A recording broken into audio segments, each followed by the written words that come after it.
আসসালামু আলাইকুম ছোট্ট বন্ধুরা, সবাইকে স্বাগত জানাচ্ছি। আজকে আমাদের গাইডলাইন সেশন 2। তো এটাকে আমরা নাম দিয়েছি 000, কারণ গত দিনেরটা ছিল হচ্ছে 00, আজকে 000। তো আজকে 25 তারিখ, কথা দিয়েছিলাম যে 25 তারিখ রাত 9টায় লাইভে আসবো। সো সেই কথা অনুযায়ী চলে আসলাম। তোমার বন্ধুদের সাথে ভিডিওটা শেয়ার করে দাও, তাহলে সবাই মিলে একসাথে দেখুক। তোমাদের আজকের লাইভটা একটু ডিফারেন্ট। কেন ডিফারেন্ট? কারণ হচ্ছে আজকে তোমাদের লাইভটার আয়োজন করা হয়েছে হচ্ছে তোমাদের চাহিদার উপর ভিত্তি করে। তোমরা যা চেয়েছো আমাদের কাছে, যেসব প্রশ্ন করছো সেসব প্রশ্নের উপর ভিত্তি করে। সো এইটা অনেকটা বলা যায়, ওই যে আগে এক সময় আমরা রেডিওতে দেখতাম ছোটোবেলায় অনুরোধের আসর। তো সেখানে কি হইতো, দূর দূরান্ত থেকে মানুষ চিঠি পাঠাইতো রেডিওতে বা টেলিভিশনে, মূলত রেডিওতে হইতো এগুলা। তো সেই চিঠিগুলো নির্বাচিত চিঠি, ওর ভিতর থেকে নির্বাচিত চিঠিগুলো পড়া হইতো লাইভে। সো কেউ অনুরোধ করতো যে আমাকে এই গানটা শোনান, তো ওই গানটা চালানো হইতো। কেউ আবার বলতো যে এই জিনিসটা জানতে চাই, তখন ওটার উত্তর দেওয়া হইতো। তো অনেক মানুষ তো অনেক চিঠি পাঠাতো, তার মধ্যে থেকে নির্বাচিতগুলো। তো আজকে আমাদের যে প্রোগ্রামটা, যে সেশনটা, এইটার স্পেশালিটি হচ্ছে এই যে তোমাদের গাইডলাইন সেশন 2। সো এইটার স্পেশালিটি হচ্ছে এইটা তোমাদের সমস্ত প্রশ্নের উত্তর আজকে আমার দেওয়া পোস্টের সন্ধ্যা 7টা 15 পর্যন্ত যতগুলো কমেন্ট আসছে বা যে প্রশ্নগুলো আসছে, যা কিছু জানতে চাওয়া হয়েছে, সেগুলো নিয়ে কথাবার্তা হবে আজকে। সো চলো আর সময় নষ্ট না করে 9টা 4 বাজে এখন শুরু করে দেই। বিসমিল্লাহ। অনুরোধের আসর। দেখো তো প্রশ্নগুলো দেখা যাচ্ছে কিনা। তার আগে আমাকে একটু কমেন্ট করে জানাও যে তোমরা আমার অডিও ভিডিও সব ঠিক আছে কিনা, মানে শুনতে পাচ্ছ কিনা, দেখতে পাচ্ছ কিনা, সব ঠিক আছে কিনা। রাইম আমাকে বইল। হ্যাঁ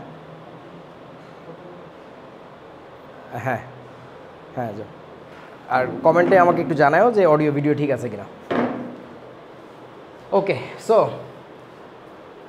বলেছিলাম 26 ব্যাচকে যে তাদের কথা বলতে, যে তোমরা জানাও তোমাদের কি কি লাগবে কি লাগবে না।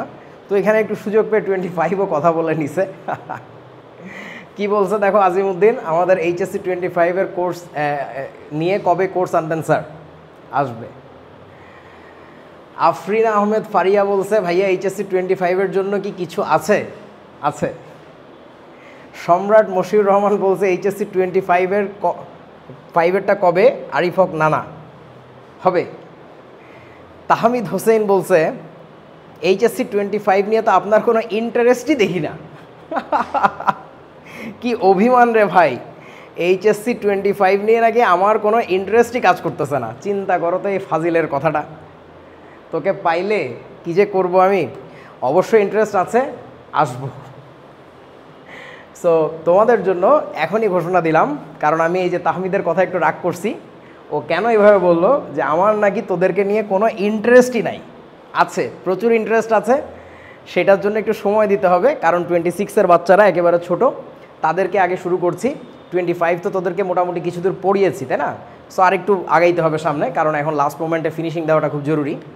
সো আগামীকালকে অর্থাৎ 26শে মে 2024 রাত 9টার সময় তোমাদের কোর্সের ঘোষণা আসবে ইনশাআল্লাহ। সো আগামীকালকে এই পোস্টটা পেয়ে যাবা। আর তাহমিদ একটা কাজ করো, আমাকে একটু আজকে রাতে আরও কয়েকবার নক দিও যে যেন তোমাদের কোর্সের প্ল্যানটা, ডিজাইনটা আমি করে ফেলি আর কি আজকে রাতের মধ্যেই। আমাকে একটু মনে করে দিও। সো এটা সবাই একটু মার্ক রাখো। এটা কাদের জন্য আমি আবারও বলতেছি, এটা হচ্ছে HSC 25 ব্যাচের জন্য। এই জিনিসটা HSC 25 ব্যাচের জন্য। আর 26-এরটা তো অলরেডি ডিক্লেয়ার্ড। সো এটা 27 তারিখ থেকে ক্লাস হচ্ছে ইনশাল্লাহ, অর্থাৎ পরশু দিন থেকে। আর অলরেডি অনেকে ভর্তি হয়েছে, যারা হও নাই তারা এখনও হয়ে ফেলতে পারো আর কি। ওকে, এইবার আসো আরও কিছু চিঠি পড়া যাক তোমাদের।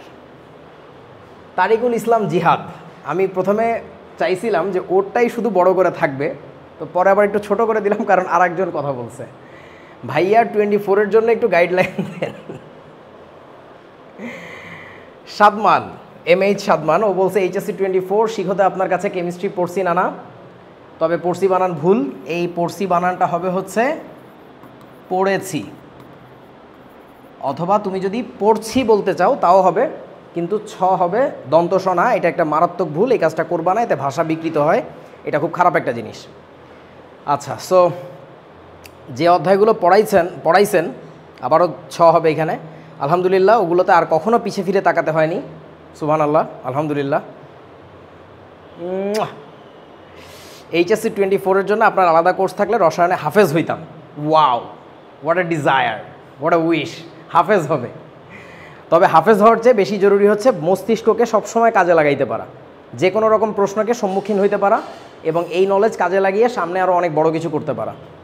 কিন্তু দুর্ভাগা এইচএসসি 24 ব্যাচ, নো নো দুর্ভাগা, কোনো দুর্ভাগ্যের কিছু নাই, তোমাদের জন্য আসবে। একটু ধৈর্য ধরো, একটু ধৈর্য ধরো। সো তোমাদের এইচএসসি 25 এবং 24 এই দুই ব্যাচের জন্য আমি বলবো control, a little bit control. ঠিক আছে, কন্ট্রোল করো, একটু ধৈর্য ধরো, আসবে। তোমরা এই অভিনেতাকে চেনো? আমাদের আমলের খুব বিখ্যাত একজন অভিনেতা, ইন্ডিয়ান ডেফিনেটলি, আমার ওনার অভিনয় খুব ভালো লাগে, অসাধারণ একজন মানুষ। যাই হোক, সো একটু কন্ট্রোল করো তোমরা। 25 এবং 24 আসবে এক এক করে। 25-এরটা আগামীকালকে, 24-এরটা আরেকটু সময় লাগবে, জুনের ফার্স্ট উইকে ইনশাল্লাহ আর কি।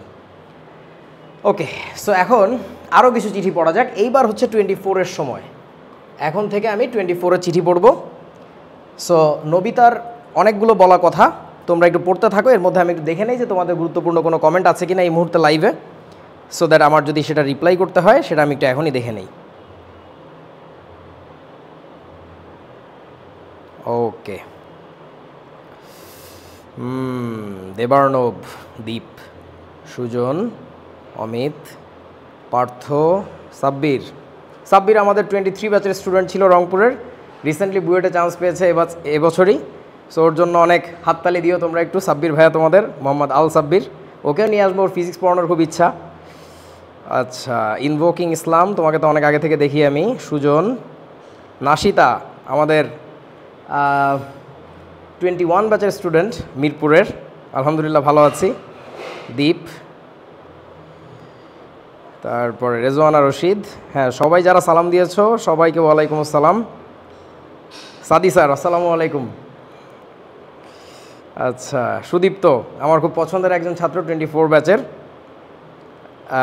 রংপুরের। তাশরিফ রাজকে তো এখন একটু আমার সাইজ করতে হবে। আচ্ছা,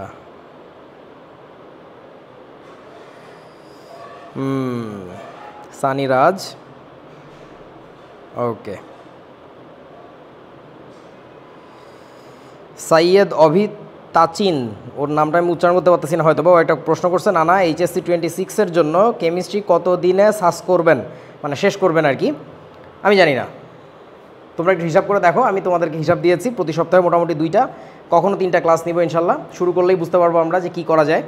সো তার মধ্যে করে একটানা ক্লাস চলবে, একটু হিসাব করে দেখো। আমি তোমাদেরকে দেখিয়েছি যে প্রতিটা চ্যাপ্টারে মোটামুটি কেমন ক্লাস লাগবে আর কি। তার মধ্যে একটা ঈদ পাবা খুব সম্প্রতি, কুরবানির ঈদ।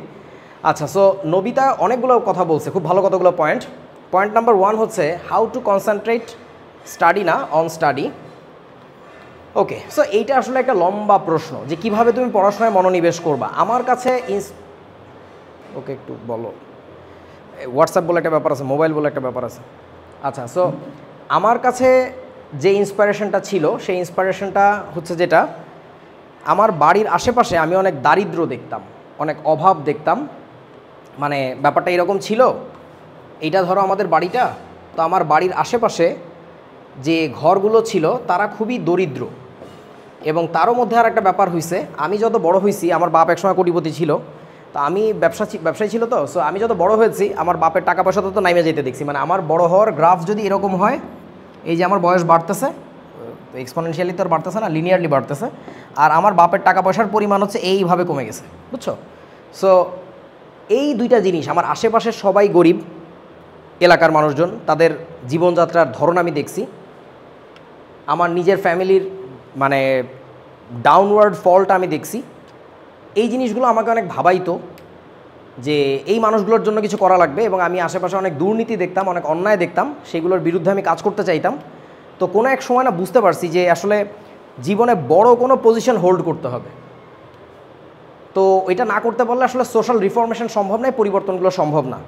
তো এটা করতে গেলে আসলে পড়ালেখা করা লাগবে। এটা বাংলাদেশ, এখানে বড় বড় সার্টিফিকেট লাগবে, এখানে ভালো জায়গায় চান্স পাইতে হবে, অনেক কিছু করতে হবে। তা না হইলে তোমার এই দেশে থাইকা এগুলো করা যাবে না। তো এইটা বোঝাটার পরে যে পরিবর্তনটা আসে, যে রিয়েলাইজেশনটা আসে আমার মনে, এইটা ছিল আমার জন্য inspiration. So how to concentrate on a study, that was my inspiration. এখন তোমার ইন্সপিরেশন কী হইতে পারে সেটা তুমি জানো, সেটা আমি জানি না। সো এক একজনের ক্ষেত্রে আসলে কনসেন্ট্রেশনের মূল মন্ত্র এক এক জায়গায়, ঠিক আছে, এই আর কি। তারপরে আর একটা প্রশ্ন করছে, 8+ hours study habit build tricks. No tricks, no tricks, no special tricks. তবে একটা স্পেশাল ট্রিক যেগুলো ইউটিউবে পাওয়া যায় প্রচুর, আমার খুব পছন্দ হয়েছিল একবার, সেইটি জিনিসটাকে বলা হচ্ছে 2 মিনিটস রুল। তোমরা ইউটিউবে সার্চ দিলে পাবা, বা অনেকে 5 মিনিটস রুল বলে, কিছু একটা বলে আর কি, 2 minutes rule. So what is that? সেই জিনিসটা হচ্ছে, ধরো তুমি জিমে যাইতে চাচ্ছ, ফোর্সে তুমি জিমে যাইতে চাচ্ছ, অথবা তুমি নামাজ ধরতে চাচ্ছ যে আমি জামাতে নামাজ পড়া শুরু করবো 5 ওয়াক্ত, অথবা তুমি চাচ্ছ যে প্রতিদিন সন্ধ্যায় তুমি একটু খেলবা, যে কোনো একটা ভালো অভ্যেস গড়তে চাচ্ছ, অথবা তুমি ফজরের সময় বা ভোরবেলায় ঘুম থেকে ওঠার অভ্যেস করবা। সেই জিনিসটার জন্য তোমার একটা কাজ করা উচিত, কোনো একদিন একেবারে হার্ড ডিটারমিনেশন নিয়ে ওই কাজটা শুরু করে দিবা। No matter what, you will just continue it for 2 minutes. 2 মিনিটের জন্য জিনিসটা কন্টিনিউ করবা। অর্থাৎ কীরকম, তুমি জিমে যাওয়ার কথা, এই যে চেয়ার থেকে উঠে দাঁড়াইলে, ঘড়ি ধরতেছো যে এখন বাজে 9টা 14, তুমি ড্রেস খুলে জিমের ড্রেস পরলা, কেটস পরতে গেছো, ঘড়িতে বাজলো 9টা 16, ঠিক আছে খুলে দাও, মানে খুলে ফেলো, আবার নর্মাল হয়ে যাও, তোমার জিমে যাওয়ার দরকার নাই। বাট 2 মিনিটের জন্য তুমি কাজটা করো, যে জিমে যাওয়ার জন্য তোমার যা যা করার কথা, এটা জাস্ট 2 মিনিটের জন্য কন্টিনিউ করো। এর পরের দিন কী করবা, আবার ওই জিমে যাওয়ার টাইম হলে আবার 2 মিনিটের জন্য করো। And trust me, every day this speeds will be gaining, এবং তোমার ইন্সপিরেশন আসবে যে গতদিন তো কেটস, 2 দিন তো কেটস পরা পর্যন্ত খুলে রাখছিলাম, আজকে একটু দরজা দিয়ে লিফট পর্যন্ত যাই, তারপরের দিন দেখবা তুমি লিফটের নিচে পর্যন্ত যাইতে মোটিভেশন পাচ্ছ, তুমি প্রতি ধাপেই দেখবে একটু করে আগাচ্ছ। সো তোমার প্রথম দিনে 8 ঘন্টা পড়ার দরকার নাই, তোমার প্রথম দিনেই 8 ঘন্টা পড়ার কোনো প্রয়োজন নাই। তুমি জাস্ট যে কাজটা করো সেটা হচ্ছে যে 2 মিনিটস রুল ফলো করার চেষ্টা করো। So if that thing doesn't work for you, let's lessen down to 1 minute, যে তুমি 1 মিনিটের জন্য করো, তুমি 30 সেকেন্ডের জন্য করো, বাট ওই জিনিসটা তোমার মাথায় বারবার হ্যামারিং করো যে আমার এটা করার কথা, আমার এটা করতে হবে, তাইলে দেখবা যে একসময় তোমার এটা অভ্যেসে পরিণত হবে আর কি। সো এর চেয়ে ভালো কোনো সিক্রেট আমি বলতে পারতেছি না ভাইয়া। আর আমি একটা জিনিসে খুব বিশ্বাস করি, প্রয়োজনীয়তাই উদ্ভাবনের জনক। সো তোমার যদি প্রয়োজন হয় কখনো জীবনে, তোমার পারিবারিক কারণে, শারীরিক কারণে, ব্যক্তিগত কারণে, যে তোমাকে সকিনা শাড়ি চলে গেছে, হোয়াট এভার দ্যাট ইজ, যে কোনো একটা কারণে না তুমি কোনো একদিন কোন ঠাসা ঠিকই হবা। যদি হও সেদিন আল্লাহর কাছে শুকরিয়া করবা যে এই কোন ঠাসা হওয়ার কারণে দেখবা তোমার মধ্যে একটা বড় সড়ো পরিবর্তন আসছে। সেই দিন তুমি 8 আওয়ার্স কেন, তুমি 18 আওয়ার্স পার করে চলে যাবে। এবং 18 আওয়ার্স পার করে চলে যাওয়া মানুষের যে এমন না যে খুব অভাব, তোমার সামনে এই যে লোকটা দাঁড়ায় কথা বলতেছে, আমি নিজেও একসময় 18, 19, 20 এইগুলো দেখার টাইম নাই, জাস্ট কন্টিনিউয়াস পড়ে গেছি, কন্টিনিউয়াস পরিশ্রম করে গেছি। সো এই জিনিসটা আসলে এমন কঠিন কিছু না, জাস্ট নিজের মধ্যে রিয়েলাইজেশনটা আসতে হবে। এবং আবারও বলছি, ওই রিয়েলাইজেশনটা এক একজনের এক এক কারণে আসে, সেই কারণটার কোনো কমন বাধা ধরা নিয়ম নাই। আচ্ছা, 3 নাম্বারটা আসো, নোট বা own study and class structure explain. খুব ভালো একটা কথা, খুব ভালো একটা কথা, and it will require a new slide. প্রথম কথা হচ্ছে, তুমি অবশ্যই ক্লাস নোট নিবা।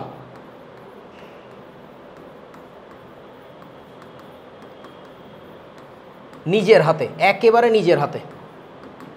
একটা জিনিস খেয়াল করবা, আমরা অনেকেই ক্লাস করি, ক্লাস করার সময় না স্যারের দিকে হা করে তাকায় থাকি, বুঝি কিংবা নাই বা বুঝি তাকায় থাকি। এই কাজটা করা যাবে না। ক্লাস নোট নিতে থাকো। তুমি ধরো কোনো একটা টপিক বোঝো নাই, সমস্যা নাই, তুমি খাতায় টুকে ফেলো।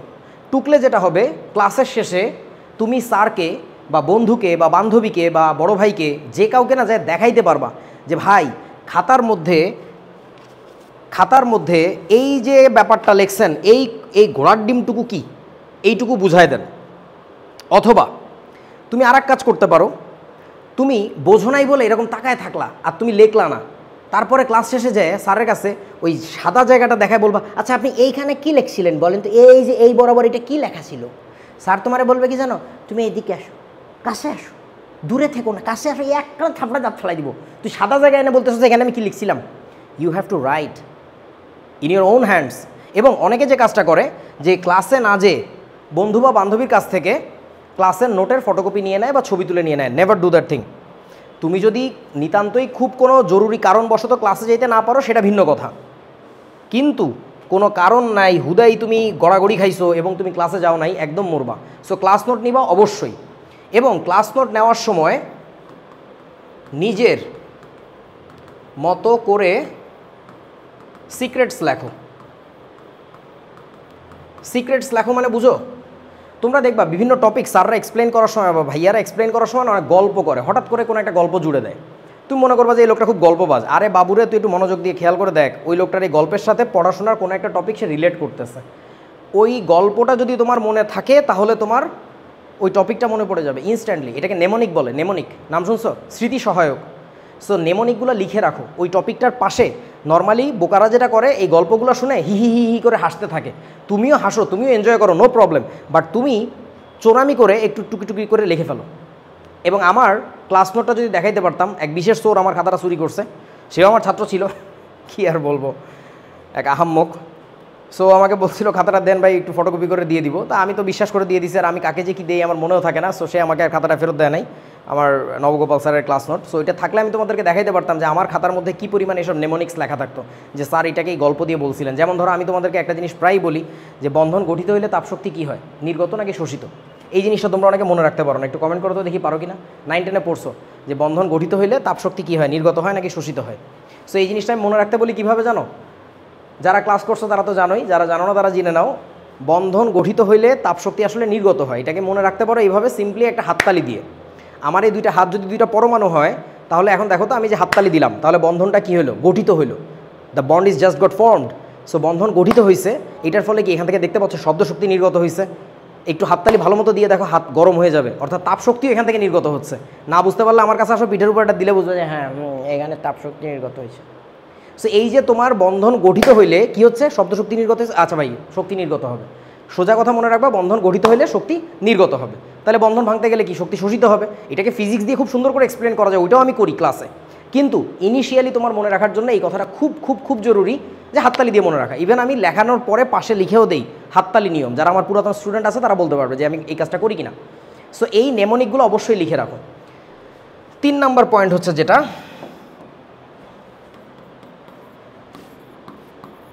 বইয়ের সাথে মিলাও। মিলাও প্লাস হচ্ছে দাগাও। তোমাদের অনেকের বই দেখলে মনে হয় কি জানো, এই বই তুমি আরেকবার বিক্রি করার জন্য রেডি হইছো, মানে বইয়ের মধ্যে কোনো দাগ নাই। এটা কি কথা, ধরো তুমি বাংলার বিশিষ্ট কি বলে ইখতিয়ার উদ্দিন মোহাম্মদ বিন বখতিয়ার খলজি, বিশিষ্ট সেনাপতি। সো তোমাকে আমি রাজা, তোমাকে দায়িত্ব দিলাম যে যাও তুমি এক এক করে রাজ্য জয় করো। তুমি রাজ্য জয় করে তারপরে কি করো জানো, ওই প্রতিটা রাজ্যের রাজধানীতে একটা করে পতাকা গেড়ে দাও তোমার বাদশাহের বা রাজার, যে this region has been conquered by this regime, যে আমরা এটা জয় করছি। তো তুমি বইয়ে একটা চ্যাপ্টার পড়ছো বা একটা টপিক পড়ছো, সেখানে কোনো টিক মার্ক দাও নাই, বা যেখানে প্রবলেম হয়েছে সেখানে কোনো স্পেশাল সাইন দাও নাই, তাইলে যেটা হবে ইন্টারমিডিয়েট ফার্স্ট ইয়ারে পড়ার সময় তোমার বইটা যেমন আনকরা নতুন ছিল, সেকেন্ড ইয়ারের লাস্টেও যে তোমার বইটা এখনও ওইভাবেই আছে। তুমি জানোই না যে তোমার বইয়ের কোন অংশে সমস্যা, কোন অংশ ঠিক আছে, মানে সলভ হয়েছে, বা তুমি যেটাতে এক্সপার্ট, কিছুই জানো না। এই কাজ করা যাবে না। ইভেন পরীক্ষার সময় এই কাজটা করতে হয়, যে প্রশ্নটা উত্তর দেওয়া হয়ে গেছে সেটাকে একটা টিক দিতে হয়, বা যেটা পারতেছো না একটু দেখা লাগবে, তাহলে আরেকবার ভাবলে মনে পড়বে, সেইগুলোকে একটা মার্ক দিতে হয়, স্পেশাল মার্ক। সেটা তোমার মার্ক তোমার মতো থাকবে। যেমন আমার কাছে যেটা প্রবলেম হতো সেটাকে আমি এরকম 4 কোণা 2টা বক্স দিতাম, যে এটার মানে হচ্ছে এটাতে আমি আটকে গেছি, এটাকে একটু গবেষণা করা লাগবে। এটা আমার স্পেশাল স্টাইল ছিল। এটা তোমার কেমন হবে তুমি জানো আর কি, ঠিক আছে। আচ্ছা, 4 নাম্বারটা হচ্ছে সহায়ক বই পড়া। এখন সহায়ক বই বলতে হইতে পারে নোট, গাইড, তোমার কোচিংয়ের শিট, অথবা আমাদের মননের দেওয়া power book, anything that can be, no problem. এইখানে যেটা হয়, ধরো তোমার এই গ্যাসের গতিবিদ্যা মানে পরিবেশ রসায়নের একটা টপিক, মানে একটা অংশ আর কি, বড় অংশটা। সো সেইটা বইতে দেখবা অনেকগুলা পেজ, এত মোটা এতগুলা পেজ আছে, তার মধ্যে আবার গুঁড়ো গুঁড়ো করে 1000টা প্রয়োজনীয় অপ্রয়োজনীয় কথা লিখছে।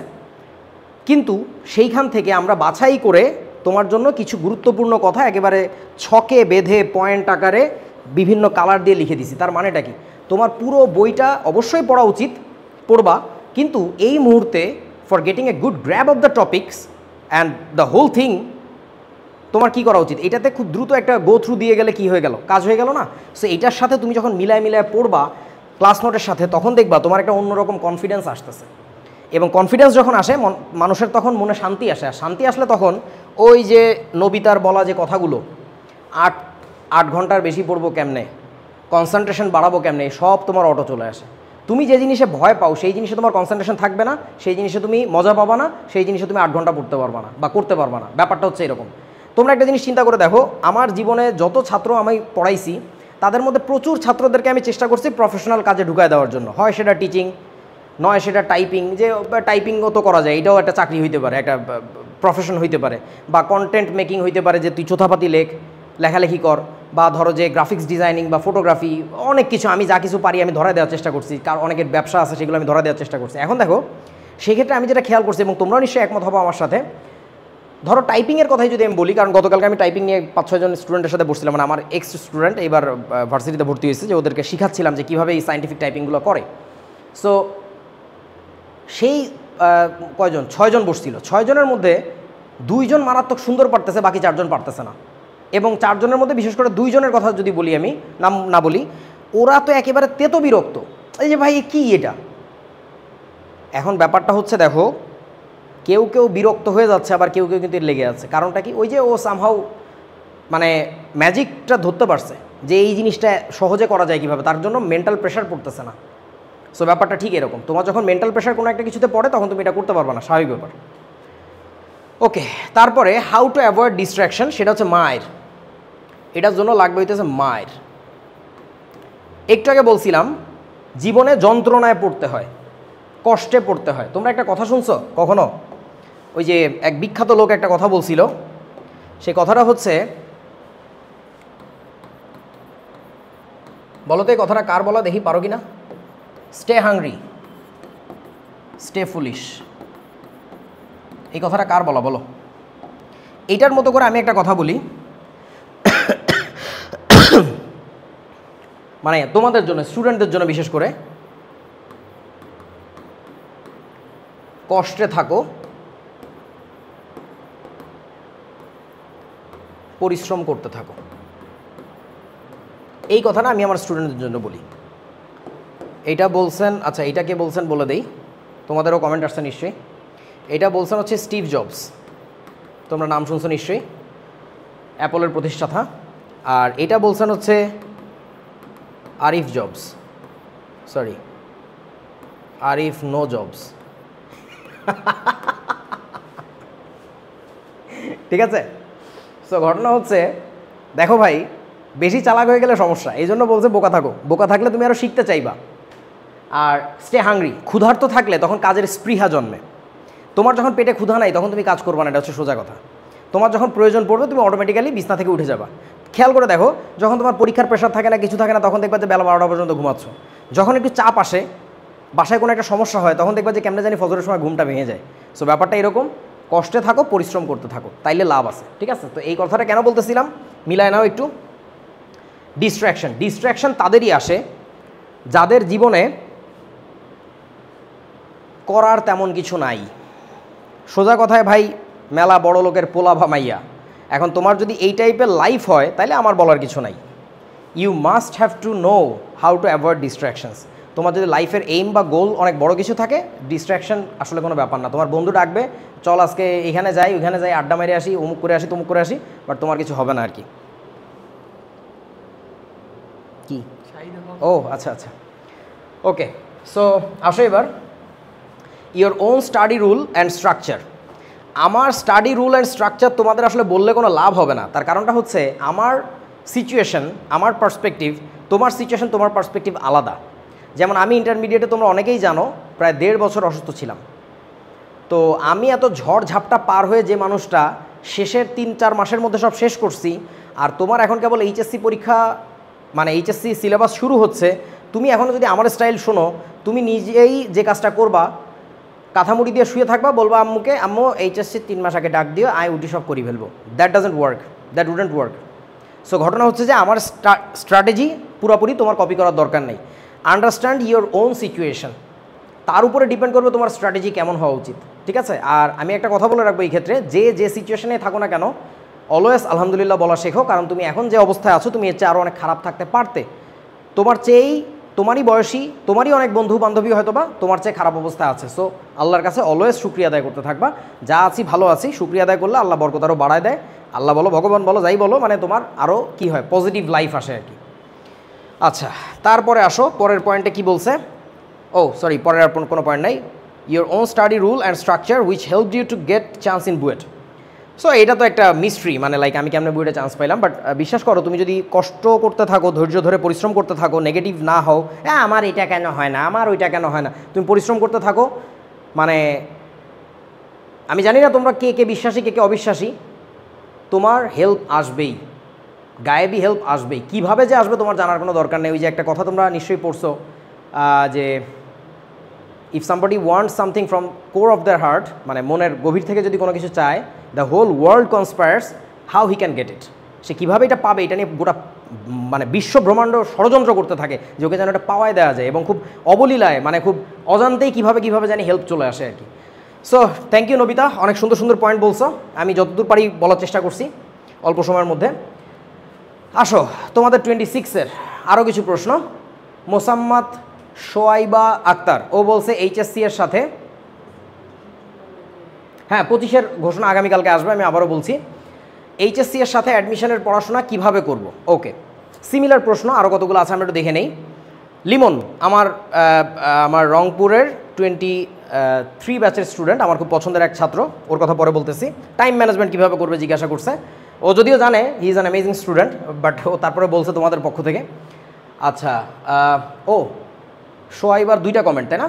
স্যার একাডেমিকের সাথে কিছুটা অ্যাডমিশন নিয়েও বইলেন, একাডেমিকের সাথে অ্যাডমিশনটাও আমাদের ক্লাসে একটু দেখিয়ে দিয়েন। অবশ্যই অবশ্যই অবশ্যই অবশ্যই, তোমাকে আমি একেবারে কি বলে অনেক ভালোবাসা দিয়ে রাখলাম বাবা, যে তুমি অনেক লক্ষ্মী একটা মেয়ে, অনেক ভালো একটা প্রশ্ন করছো। আসতেছি, তোমার কথায় আসতেছি। সেটা হচ্ছে তারপরে অন্তরা হালদার ওর কমেন্টে করছে। অন্তরা হচ্ছে আমার আরেকটা খুব পছন্দের স্টুডেন্ট, ও রংপুরেরই 23 ব্যাচের স্টুডেন্ট, ওরা দুজনই। তো অন্তরা একটা কথা বলছে, ভাইয়ার সাথে একাডেমিক কমপ্লিট করলে অ্যাডমিশন প্যারা হবে না। এটাও নিজের এক্সপিরিয়েন্স বলছে আর কি, কারণ ও আমার একাডেমিকও করছে, অ্যাডমিশনও করছে। যদি অ্যাডমিশনে আমি ওদেরকে খুব বেশি একটা সময় দিতে পারিনি, সাপোর্ট দিতে পারিনি, বাট আলহামদুলিল্লাহ ও কুয়েটে চান্স পাইছে আর কি।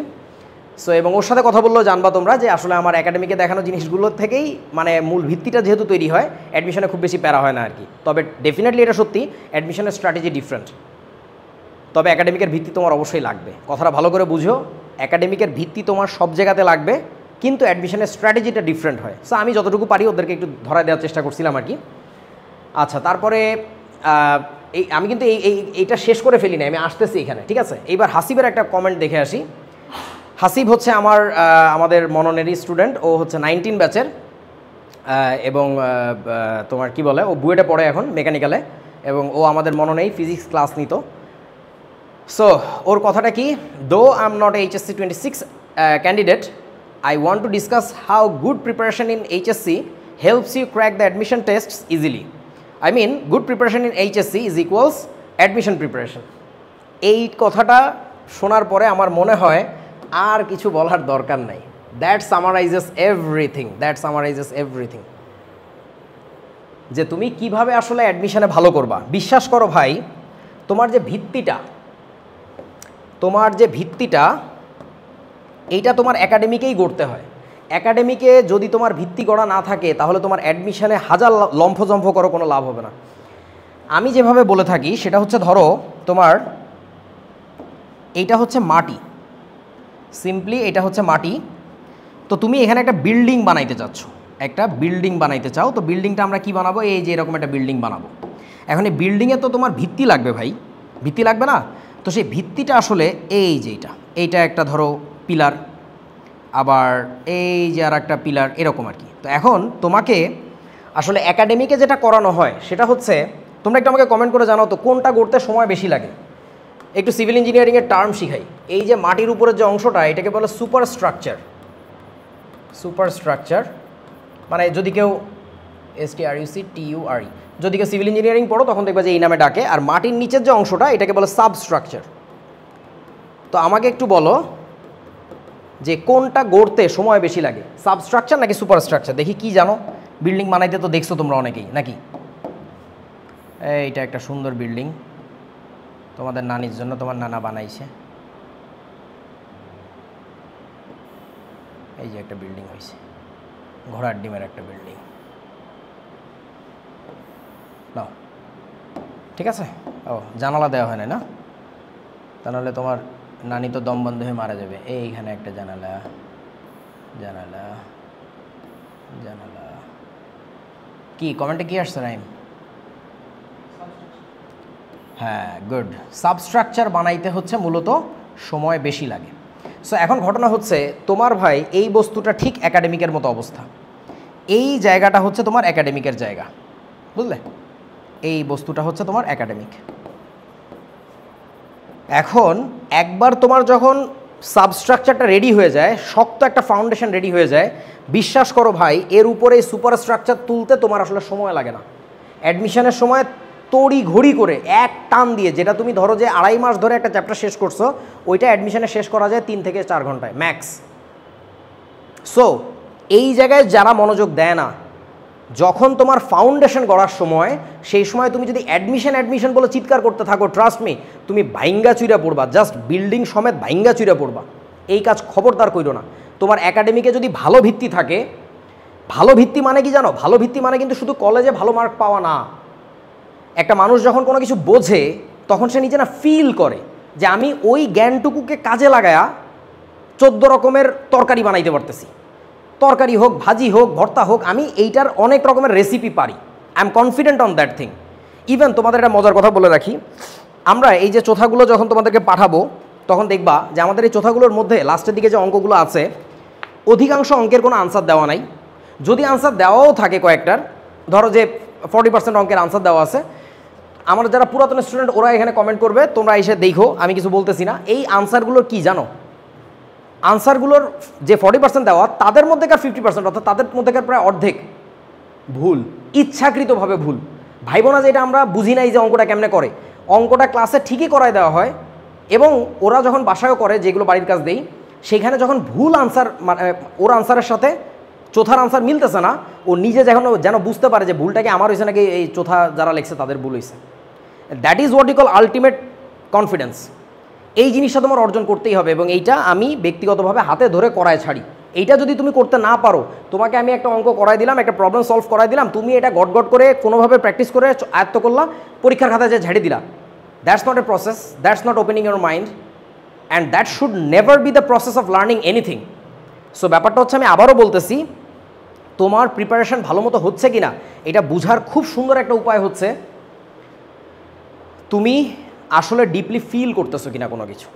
আর ডিপলি ফিল করার জন্য আমরা আমাদের সর্বোচ্চ চেষ্টাটা করে থাকি। যারা আমার ক্লাস করছো তারা অলরেডি জানো যে কোনো একটা কিছুকে অনেকভাবে আসলে বাছ বিচার করে বোঝা যায় যে আমি আসলে বুঝতে পারতেছি কিনা। হ্যাঁ, ও চোথা একটা বাংলা শব্দ, এটা আমরা ওই বুয়েটের পোলাপাইন নর্মালি বেশি বলি। তোমরা হ্যান্ড নোট শুনছো? হ্যান্ড নোট মানে স্যারের হ্যান্ড নোট, এই হ্যান্ড নোটকে আমরা চোথা বলি আর কি, বুয়েটি আমরা ওই পাওয়ার বুক বলে আর কি, মানে আমরা মননের এটাকে পাওয়ার বুক বলি আর কি। সো যাই হোক, এইটা হচ্ছে কথা। সো অ্যাডমিশন নিয়ে তোমরা দয়া করে প্লিজ এই কাজগুলো করো না। এবং তোমাদেরকে আরেকটা কথা একটু বলে রাখি, এখন তো আসলে অনলাইনে অনেকেই পড়ায়, আমি নিজেও তার মধ্যে অন্যতম আর কি। সো মার্কেটিং স্ট্র্যাটেজির জন্য অনেক কিছু করা যায়, যে কিভাবে আমি বেশি স্টুডেন্ট পাবো। তোমাকে আমি বলতেই পারি, তোমার একাডেমিক থেকে শুরু করে অ্যাডমিশন, অ্যাডভান্স, একেবারে তোমার এমআইটি পর্যন্ত আমি পড়াই দিব, বুঝো না? তোমার যাও পিএইচডি পর্যন্ত আমি করাই দিব, এইটা আমি চাইলেই বলতে পারি। এখন বাঙালি যেহেতু বোকা প্রজাতির একটা জাতি, মানে বোকা ধরনের একটা জাতি, এরা হয় কি, শুনলেই দৌড় দেয়, কোনো কথা নাই। যদি কেউ সত্যি কথা বলে যে না ভাই sorry, that's a very compact package that I am delivering you, যেটাতে শুধু একাডেমিকটা হবে, বাট একাডেমিকটা তুফান লেভেলের হবে, এবং ওই ভিত্তির উপরে দাঁড়ায় আপনি অ্যাডমিশনে তুলকালাম করে ফেলতে পারবেন, ওটা কিনবে না। So I am telling you the truth, আমি তোমাদের অ্যাডমিশনের প্রবলেম করাবো, নট দ্যাট যে করাবো না। ইনফ্যাক্ট আমাদের যে চোথাগুলো আছে তার মধ্যেকার প্রায় 60% প্রশ্ন ওইখানে পাশেও লেখা আছে যে বুয়েট বা কুয়েট, রুয়েট, চুয়েট বা ঢাবিতে কোন বছর আসছে, তোমরা দেখতে পারবা যে এই প্রবলেমগুলো আমরা সলভ করাই কীভাবে। এবং ইভেন আজকেও সকালে যখন আমি মতিঝিলে ক্লাস নিচ্ছিলাম অফলাইনে, ওরাও অবাক হচ্ছিল যে ভাই এই জিনিসগুলো বুয়েটে আসে বা এই জিনিসগুলো ঢাবিতে আসে। সো ওই আলোচনাগুলো খুব মজার। কিন্তু তোমাকে আমি এখন বলবো না যে তোমার আমি অ্যাডমিশন পড়াচ্ছি। যে বোকা বলে যে একাডেমিক আর অ্যাডমিশন একবারে পড়াই দিচ্ছি, চরম মিথ্যা কথা বলতেছে। Trust me, I can challenge, I can guarantee ধরো কোনো একটা স্পেসিফিক প্রবলেম, অ্যাডমিশনের প্রবলেম সে একাডেমিক লেভেলে দেখাচ্ছে, আমি তাকে দেখাই দিব ওই প্রবলেমটাই চিন্তার পদ্ধতি বা সলিউশনের যে মেথড বা তোমার যে স্ট্র্যাটেজি, সেই জিনিসটা একাডেমিকের একরকম, অ্যাডমিশনের আর এক রকম। এবং যে জিনিসটা তোমার এখন একাডেমিকের সময় শেখার কোনো দরকার নাই, you have got lot of times. তুমি এখন যে কাজটা করো একাডেমিকে যখন যেটা করার কথা এটা পোক্তভাবে করো, তোমার অ্যাডমিশনটা ট্রাস্ট মি আমার পুরাতন ছাত্রদের কাছে শুনে দেখো, এটা হয়ে যাবে। অন্তত আমি যেভাবে পড়াই ইনশাল্লাহ হয়ে যাবে আর কি, টেনশনের কিছু নাই। হ্যাঁ বলো। আচ্ছা, নবিতা আরও অনেক বড় একটা কমেন্ট দিছে, আমি কমেন্টটা একটু পড়তেছি আর কি। মডারেটর ভাই কমেন্টটা একটু স্যারকে পড়তে বলেন। আচ্ছা স্যার, আমার একটা প্রশ্ন ছিল, আমার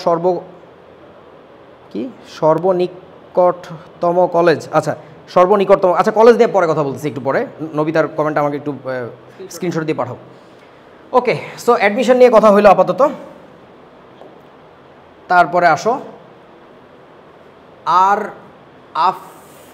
আমি জানি না, আরাফাত সম্ভবত নাম। আল্লাহ, তোদের যে ল্যাঙ্গুয়েজ, তোরা হইলি গিয়ে জেন জি, জেনারেশন জেড, মানে জেনারেশন 1 2 3 4 করে করে জেনারেশন জেডে চলে গেছে, এটাকে বলে জেন জি। তো এই জেন জি ল্যাঙ্গুয়েজ বোঝাটা আমার মতো ব্যাকডেটেড মানুষের জন্য বড়ই কষ্ট। যাই হোক, আল্লাহ, ও বলতেছে পড়া শুরু করা যাইতে পারে নানা ভাই, right, that's a beautiful comment. যে আমি জিজ্ঞাসা করছিলাম যে আমরা কি করতে পারি, তোমাদের জন্য কি আলোচনা করতে পারি, সো এটা ভালো কথা বলছে, পড়া শুরু করতে পারি, রাইট, ইয়েস। আগামী পরশু দিন থেকে আমরা পড়াশোনা শুরু করে দিচ্ছি আর কি। খুব সুন্দর একটা কমেন্ট করছে আর কি। ওকে, তারপরে রেজওয়ানা রশিদ, কেমিস্ট্রি ফিজিক্সের জন্য কোন স্যারের বই কিনবো, কেমন কলেজে ভর্তি হব এই বিষয়ে। Very good, very good. কেমিস্ট্রির জন্য যে বইটা কিনবা সেটা হচ্ছে ফেলুদার বই। তোমরা দোয়া করো, ইনশাল্লাহ বই আসতেছে। বাট এই কথাটা আমি 2013 সাল থেকে বলতেছি। I've been saying this thing from 2013, কারণ হচ্ছে 2013-তে যখন প্রথম 15 ব্যাচ এই নতুন সিলেবাসের পড়াশোনা দিয়ে শুরু করে, তখন আমি বই দেখে বুঝছিলাম যে এইগুলা বুলশিট। সো তখনই বই লেখা শুরু করি। আমার সাথে আলিমুজ্জামান বাপ্পি নামে একটা ছেলে ছিল, খুব ভালো কাছের ছোটো ভাই, খুব ভালো কেমিস্ট্রি পড়তো, আমারই কলেজের, খুলনাতে ওর বাড়ি। তো আমরা একসাথে উদ্ভাসে ক্লাস নিতাম আর কি সেই সময়। তো বই লেখা শুরু করছিলাম, কিন্তু আসলে শেষ করতে পারি নাই। তো একটা ভালো কাজ করছি, এটাও তোমরা শিখে রাখো। সেটা হচ্ছে যখন তোমাকে অনেক বড় একটা কাজের দায়িত্ব দেওয়া হবে, ওই যে একটু আগে শিখাইছিলাম 2 মিনিটস রুল, তখন তুমি কাজটাকে অনেকগুলো পার্টে ভাগ করে নিতে পারো। সো ভাগ করে ছোট ছোট কাজ করবা, দিন শেষে না এগুলো সব কম্বাইন করলে দেখবা যে বড় একটা জিনিস হয়ে গেছে। এবং সেটার জন্য এই যে চোথার কথা যেটাকে বলতেছিলাম বা পাওয়ার বুক বলতেছিলাম, আমি গত এত বছর ধরে এই মজার জিনিসগুলো বানাইছি, প্রতিটা চ্যাপ্টারের জন্য এই জিনিসগুলো বানাইছি। যদি এগুলো একটু স্বাস্থ্য হ্যাংলা, বাট সমস্যা নেই, এর মধ্যে আরেকটু কিছু ফ্লেশ আপ করলেই, মানে আরেকটু মাংস টাংস লাগাইলেই এটাকে কম্বাইন করে এটা একটা বই হয়ে যাবে আর কি। এবং এই জিনিসটা আমি এবার খুব মানে চেষ্টা করতেছি যে এইবারই করা যায় কিনা, ইনশাল্লাহ খুব দ্রুতই হবে।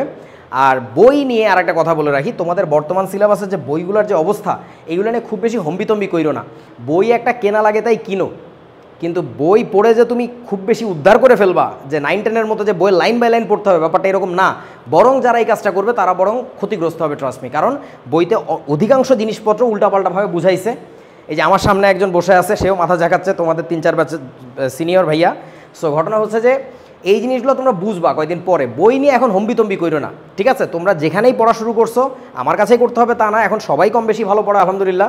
আরও দোয়া করি আরও যেন সবাই আরও অনেক বেশি শিখতে পারে, আমিও যেন শিখতে পারি। সো মানে তোমরা একটু কনসেপ্টের দিকে মনোযোগ দাও, এবং কনসেপ্টের জন্য বই পড়া ভালো, বাট বইয়ের কোনো কিছুকে একেবারে মানে কুরআন হাদিসের মতো মান্য করা শুরু করো না, ঠিক আছে? এই আর কি। আর বই কোনটা কিনবা এটা আসলে তোমার কলেজের স্যারের কাছে শুনে কিনলে ভালো হয়, তা নাহলে তোমার কলেজে অনেক প্যারা দিবে। আর সো দ্যাটস ইট, এই আর কি। তবে কেমিস্ট্রির জন্য তারপরে আমার পার্সোনাল ফেভারিটটা একটু বলে রাখি। প্রথম পত্র অবশ্যই গুহ স্যারেরটা কিনো, গুহ স্যার। আর দ্বিতীয় পত্র অবশ্যই তোমার লিঙ্কন স্যারেরটা কিনো। তবে এই দুইটা পেপারই হচ্ছে 2 স্যারেরটাই কেনা ভালো। দ্বিতীয় পত্র কেন লিঙ্কন স্যারেরটা বললাম, লিঙ্কন স্যারের যে বইটা, বিশেষ করে অর্গানিক পার্টটা, অর্গানিক কেমিস্ট্রির যে অংশটা, ওইটা কোনো বই না। আমি কথাটা এইভাবে বলি, ওটা কোনো বই না। ওটা কি জানো? ওটা একটা চোথা। মানে সিম্পলি এত সুন্দর করে লিখছে, এত প্রেসাইজ, এত concise, exactly you'll get whatever you need, exactly that thing, not a single line more, not a single line less. কোনো কিছু কমও দেয় না, বেশিও দেয় না, পারফেক্টলি যেটা দরকার ঠিক ওটা দিয়েছে। তো ওটাকে বই কয়, ওটা তো চোথা কয়। অসাধারণ একটা জিনিস, ঠিক আছে। সো এই জন্য সেকেন্ড পেপারে আমি লিঙ্কন স্যারের বইটা খুব বেশি প্রেফার করি, বাট গুহ স্যারের বইটাও থাকা ভালো। মানে মোট কথা এই গুহ স্যার লিঙ্কন স্যারের বইয়ের মধ্যেই কিনো আর কি। আর যদি তুমি একটু দুর্বল ছাত্র হও, নিজেকে দুর্বল ছাত্র বলাতে কষ্টের কিছু নাই। You'll try to improve everyday, but তোমাকে মেনে নিতে হবে যে ভাই আমি এত ভালো ছাত্র না, তাইলে দেখবা যে ইনশাল্লাহ ইমপ্রুভ করতে পারো। ওই যে বললাম শুক্রিয়া আদায় করবা, যে অবস্থা আছে শুক্রিয়া আদায় করবা, তোমার চেয়েও খারাপ ছাত্র আছে। সো তুমি যদি একটু দুর্বল হও, তুমি লিঙ্কন স্যারের বইটার জন্য যাও, বললাম তো পুরো জিনিসটা একটা চোথা। আর তুমি যদি একটু সবল ছাত্র হও, যে ভাই আমি তো হ্যাঁ মোটামুটি একদম ফাড়াই দিব, তাহলে তুমি গুহ স্যারের বইয়ের জন্য আগে যাও, ঠিক আছে। ওকে, আর একটা কমেন্ট আসছে মনে হয়। ও, একই বিষয়ের 2-3টা তো কিনা সম্ভব না। অবশ্যই সম্ভব, কি বলো পাগল, তুমিই দেখবে যে 10-12টা কিনে বসে আসো। এই পাগলামি তোমরা সবাই করবা। তবে যদি ওই যে বললাম তো যে তোমার যদি নিতান্তই সমস্যা হয় যে ভাইয়া বইয়ের দাম অনেক, আমি নিজেও জানি আমাদের সময়কার চেয়ে এখন বইয়ের দাম অনেক, ইভেন ইনফ্যাক্ট আমি নিজে পড়ছি অনেক পুরান বই দিয়ে। শুনবা, আমার খালাতো ভাই, বুঝছো, ওনার নাম আরিফ, উনি হচ্ছে ডাক্তার। তো ভাইয়া হচ্ছে আমার 2 ব্যাচ সিনিয়র ছিল, 05 ব্যাচের। তো আমি যখন এইচএসসিতে ভর্তি হয়েছি তখন হচ্ছে ভাইয়া মেডিকেলে পড়ে। তো ভাইয়ার সাথে যোগাযোগ করে ভাইয়ার এক ফ্রেন্ডের বা বড় ভাইয়ের বই নিছিলাম। এবং আমি চিন্তা করো 07 ব্যাচ, মানে 2007-এর বই আমার কেনার কথা, আমি তো কিনতে পারিই নাই বই।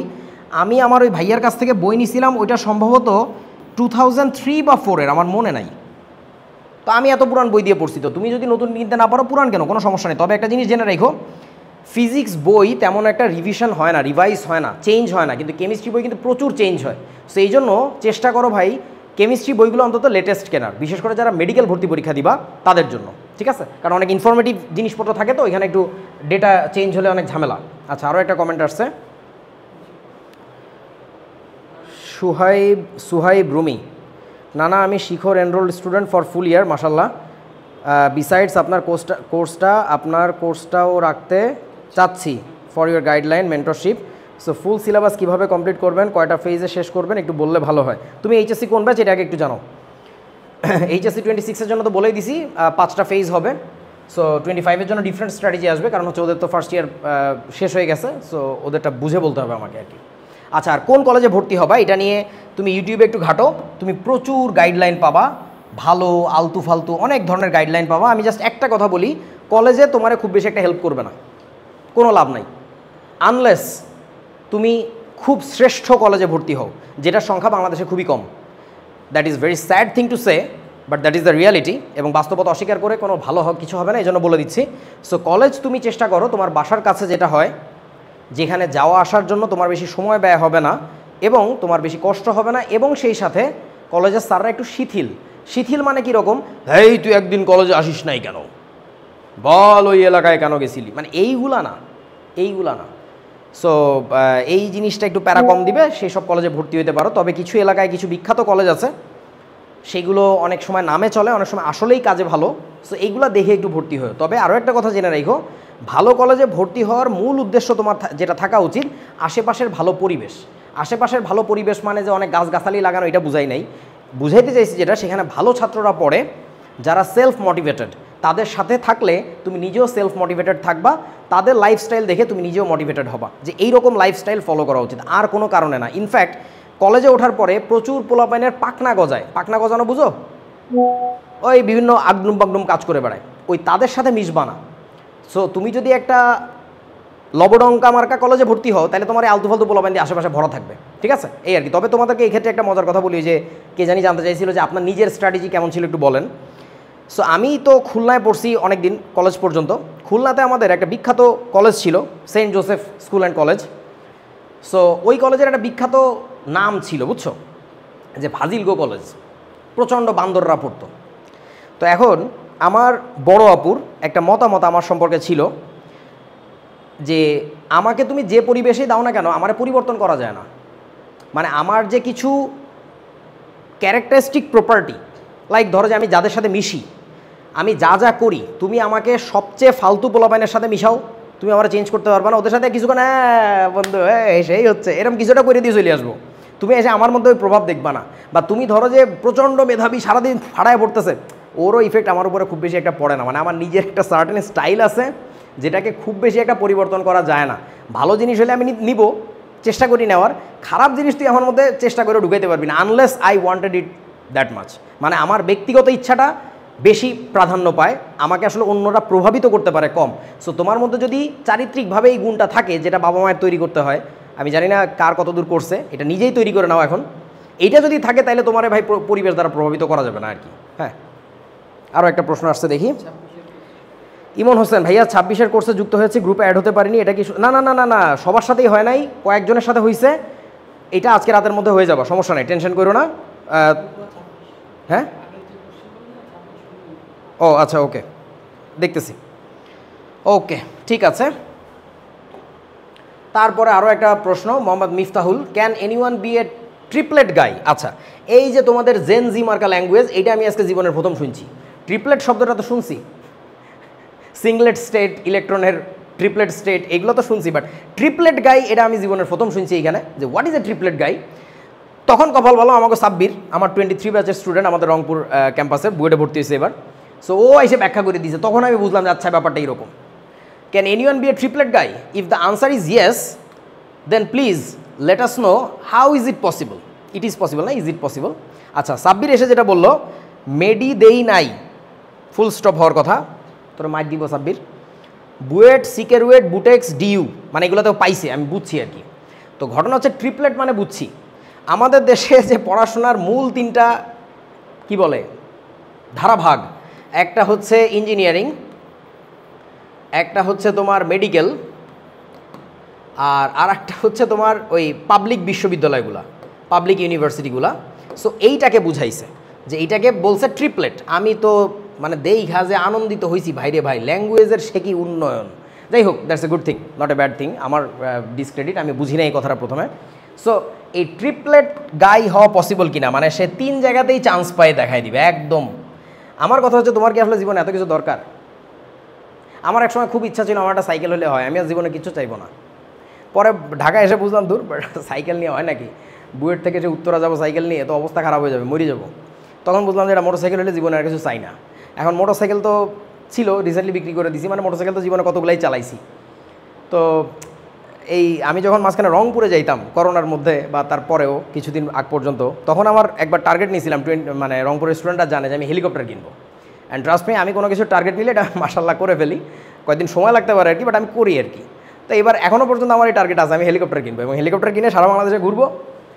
যেদিন যে স্কুলটা বা কলেজটা বা কিছু একটা মাঠ দেখে পছন্দ হবে, দেখবে যে স্টুডেন্ট আছে, নামা হেলিকপ্টার নামা, ওই জায়গায় যে আমি কিছুক্ষণ পড়াই শোনায়, গল্প গুজব করে ওদের মোটিভেট করে চলে আসবো আর কি, এটা আমার প্ল্যান। এখন ঘটনা হচ্ছে, তো এখন আবার হলিউডের মুভি দেখি তো অনেক দিন, মানে বুয়েটে ভর্তি পরে আমি প্রচুর মুভি দেখা শুরু করছি। তো এখন দেখি যে বিলিয়নিয়ারদের তোমার ইয়ট থাকে, ইয়ট বুঝো তো, প্রমোদ তরি, তারপরে তোমার কি বলে হেলিকপ্টার থাকে বা প্রাইভেট জেট থাকে, আবার লাক্সারিয়াস কার থাকে। সো এখন আমার যেটা মনে হয় যে আমার সব যদি থাকতো, কিন্তু আবার পরে না মাঝে মধ্যে মনে হয় যে আসলে জীবনে সুখী হওয়ার জন্য কি এত কিছু দরকার? এত কিছু তো দরকার নাই। আমি যে বাচ্চাদের জন্য অনেক কিছু করতে চাচ্ছি, এটা তো আল্লাহ বুঝতেছে, এবং এইটার জন্য না আমার ধারে কাছে সামর্থ্যের মধ্যে আমি চেষ্টা করলেই আল্লাহ খুশি হয়ে যাবে।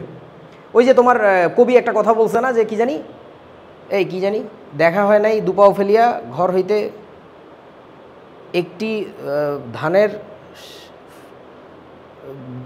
শীষের উপর একটি শিশির বিন্দু, ওইটা লিখে সার্চ দিয়ে গুগলে পাই যাবি কবিতাটা। ওই কবিতাটা শুনছো? মানে তুমি দেশ বিদেশ ঘুরে আওলায় ফেলাইছো, সম্ভবত রবীন্দ্রনাথের লেখা। একটি ঘাসের, আরে একটি ঘাসের উপরে শিশির বিন্দু লিখে দিলেই পাবি। সো ঘটনা হচ্ছে যে তুমি দেশ বিদেশ ঘুরে দুনিয়া উল্টায় পাল্টায় ফেলাইছো, কত কিছু দেখছো, বাট তুমি হয়তো বা তোমার ঘরের বাইরে দুপা বাড়ায় ওই যে ওই ঘাসের উপরে যে শিশির কণাটার যে সৌন্দর্য, এটা হয়তো বা কোনোদিন দেখো নাই। তো ব্যাপারটা ঠিক এরকম, হেলিকপ্টার নিয়ে তো আমার সারা বাংলাদেশ পড়ায় বেড়ানোর দরকার নেই, ওতে তো কারোর কোনো লাভ হবে না। সো আলটিমেটলি ধারে কাছে কারোর যদি আমি সার্ভিস দিতে পারি, ওই 10টা বাচ্চা 100টা বাচ্চার জীবন বদলাক, তাদের মাধ্যমে আরও 1000টা বদলাক, that will be the better thing. So একইভাবে আমি তোমাকে যেটা বলবো যে এত তোমার ট্রিপলেট গাই হওয়ার দরকারটা কি? আই উইল ইন্সপায়ার ইউ, হইতে পারলে ভালো, বাট এইটার জন্য জীবন জাহান্নাম করে ফেলো না। বিশ্বাস করো, সম্ভবত এই জিনিসগুলো হওয়ার পিছনে মূল মোটিভেশনটা থাকে অহংকার বা লোক দেখানো, যে আমি দেখাই দিব যে আমি সব পারি। সব পারার দরকার নাই ভাই, বি স্পেসিফিক। সম্ভবত রবীন্দ্রনাথের একটা কথা তোমাদেরকে আমি বলি, আগে আমি প্রায় ক্লাসে বলতাম, রবীন্দ্রনাথের না কার মনে নাই, যে সব কিছুর কিছু কিছু শিখতে হয় আর কিছু জিনিসের সব শিখতে হয়। মানে ব্যাপারটা কীরকম শোনো, আমি দেখো যদিও ইঞ্জিনিয়ারিং পড়ছি, আমি তো পড়ছি বাই ইঞ্জিনিয়ারিং, তাই না? বাট আমি কিন্তু নট দ্যাট যে আমি মেডিকেলের জন্য বায়োলজি পারি না, বা মেডিকেলের জন্য যেটা প্রাণ বায়োলজি সেটা আমি পারি না। পারতাম তো, ইন্টারমিডিয়েটে থাকতে ঠিকই পারতাম। 3 দিন পরে বেটা এ গ্রেড পাইছি, ভাইজলামি করো আমার লগে। সো এখন ঘটনা হচ্ছে যে সব কিছুর আমি কিছু কিছু জানি, কিন্তু কিছু বিষয় থাকবে আমার পার্সোনাল ফেভারিট, সেটা আমি সব জানবো, মানে যথেষ্ট পরিমাণে সামনের দিকে থাকবো। একইভাবে তুমিও ট্রিপলেট গাই হইতে যাওয়ার চেষ্টা করার দরকার নাই। If you are destine to be triplet, you'll always be, তুমি অটোমেটিক্যালি হয়ে যাবা। তুমি জাস্ট যেটা চেষ্টা করো, যা কিছু পড়তেছো, যা কিছু করতেছো, এইটাতে তুমি যেন দক্ষ থাকো। তোমার মাথার মধ্যে ওই ডেস্টিনেশনটা যখনই সেট করা থাকবে, বিশ্বাস করো তুমি অনেক অঘটন ঘটাবা, অনেক দুর্ঘটনা ঘটাবা, এবং এক সময় যে হয়তো বা তুমি হতাশ হয়ে পড়বা। আমরা এটা চাই না। তোমার জীবন অনেক দামি, চেষ্টা করো তুমি তোমার সর্বোচ্চটা দেওয়ার। ট্রিপলেট ডুপ্লেট তোমার জীবনে যা হওয়ার আল্লাহ তোমার এটা করে দিবে আর কি। হ্যাঁ, আমি তো বাংলাদেশ এগ্রিকালচারাল ইউনিভার্সিটিতে পড়তে চাই। Congratulations Rezwana Rashid, congratulations. এবং আমার একটা বিশ্বাস, বাংলাদেশ ইনশাল্লাহ কৃষিতে একসময় আরও অনেক জোশ করবে, ঠিক আছে? এটার কারণটাও তোমাদেরকে বলে দেই। 2000 মোটামুটি 13-14 দিকে, 14 সম্ভবত নাকি 13 মনে নাই, যাই হোক, বা 16, এই সময়টার দিকে বাংলাদেশে প্রচুর পরিমাণে এই ঢাবিতে বা মেডিকেলে ভর্তি পরীক্ষার প্রশ্ন ফাঁস হওয়া শুরু করছিল, তোমরা ইতিহাস ঘাটলে পাবা। সো তখন আমার নিজের চোখে দেখা প্রচুর ভালো ভালো স্টুডেন্টদেরকে আমি ঝরে পড়তে দেখছি, অসম্ভব মেধাবী, মারাত্মক ভালো, এবং তাদেরকে আমি অবাক হয়ে দেখতাম যে তারা আসলে এগ্রিকালচারাল ইউনিভার্সিটিগুলোতে ঢুকতো। এবং ওই স্টুডেন্টগুলো যখন বের হয়ে, এতদিনে তো বের হয়ে যাওয়া শুরু করছে মোটামুটি মাশাল্লাহ, ওরা বের হয়ে যখন তোমার জব ফিল্ডে যাবে বা রিসার্চার হবে, তখন বুঝতে পারতেছো ওই সুপার জিনিয়াসগুলা, they were just played by the destiny, but কপালি তাদেরকে খেলে ওইখানে নিয়ে আসছে, কারণ ওইখানে তার অসম্ভব সুন্দর কিছু করে দেখানোর সুযোগ আছে। সো একটু ধৈর্য ধরো, বাংলাদেশ ইনশাল্লাহ এগ্রিকালচারে অসম্ভব ভালো কিছু করবে আর কি। ওকে, সো ট্রিপলেট। মাহিম আকন্দ নাকি আখন্দ, HSC 26-এর এক্সাম কীভাবে নেবেন? অর্থাৎ ও কোর্সে ভর্তি হয়েছে, ও এখন জানতে চাচ্ছে এক্সাম কীভাবে নিবেও। সেটা বলে দেই যে এক্সামটা নিব হচ্ছে MCQ এক্সাম। তবে জেনে রাখো, যদিও আমরা সাইজে অনেক ছোট, বাট আলহামদুলিল্লাহ দৃপ্ত কণ্ঠে বলতে পারি বাংলাদেশে প্রথম সিকিউ পরীক্ষা নেওয়ার মতো অনলাইন ব্যবস্থা আমরা চালু করছিলাম। As far as I am concern, অন্য কেউ হতে পারে, সেটা প্রমাণ সাপেক্ষ, প্রমাণ করে দেখতে হবে যে আসলে কারা প্রথম চালু করছিল। বাট আমরাই প্রথম সিকিউ পরীক্ষা দিয়ে এটা টেস্ট করার সিস্টেম চালু করছিলাম। চাইলে মননের ইউটিউব চ্যানেলে যাইতে পারো, আমি তোমাদেরকে একটা ভিডিও এখনই দেখাই দিতে পারি। আচ্ছা, এখনই বলি আর কি।